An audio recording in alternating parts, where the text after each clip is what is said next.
Salut à tous. Aujourd'hui, on se défoule sur Destruction Derby 2, sorti en 96 sur PlayStation, édité par Psygnosis et développé par Reflection Interactive. On a dit qui? Reflections, oui, ceux qui vont sortir Driver quelques années plus tard. Et Psygnosis, oui, déjà culte avec Wipeout. Ce qui est top avec ce jeu, c'est sa simplicité. Tu mets le CD et 2 minutes après, tu t'éclates et tu déglingues. Pas besoin de tuto, pas de menu interminable. Aujourd'hui, on a souvent des intros, des mises à jour et parfois il faut plusieurs heures avant de vraiment rentrer dans un jeu. C'est pas un reproche, certains jeux modernes sont incroyables, mais parfois, retrouver ce fun immédiat, ça fait un bien fou. Sur cet opus, on aura droit à 3 modes. Le Waking Racing, finir la course mais en explosant le maximum d'adversaires. Le Stock Car Racing, plus classique, une course pure. Et le fameux Destruction Derby, une arène fermée, chacun pour soi, le dernier debout l'emporte. Et là, je vous annonce que c'est ultra chaud.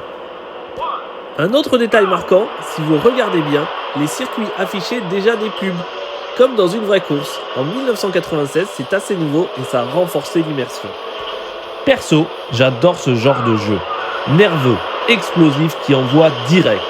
Je sais me poser sur un bon RPG des heures durant et profiter d'une aventure profonde. Mais là, c'est le côté action qui ressort. Destruction Derby 2, c'est simple, tu peux te le caler entre la couche du bébé et les courses du samedi.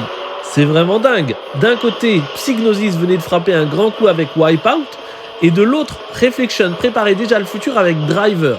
Au milieu de ces deux légendes, tu avais Destruction Derby 2. Qui dit mieux? D'ailleurs, la presse ne s'était pas trompée.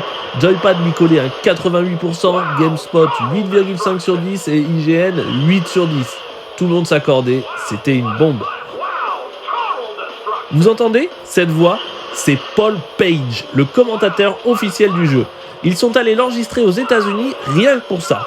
Il hurle, il balance, il commente et ça donne une vraie identité sonore au jeu. Ça me rappelle NBA Jam, quand Tim Kudzro criait « Boum shakalaka » sur un dunk. Ça faisait partie du show.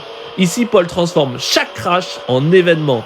Sans lui, Destruction Derby 2 aurait été fun. Avec lui, c'est devenu du spectacle.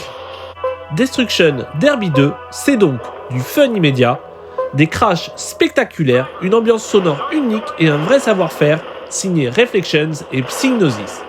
Près de 30 ans plus tard, il garde la même efficacité. Pour moi, c'est un classique absolu de la PS1.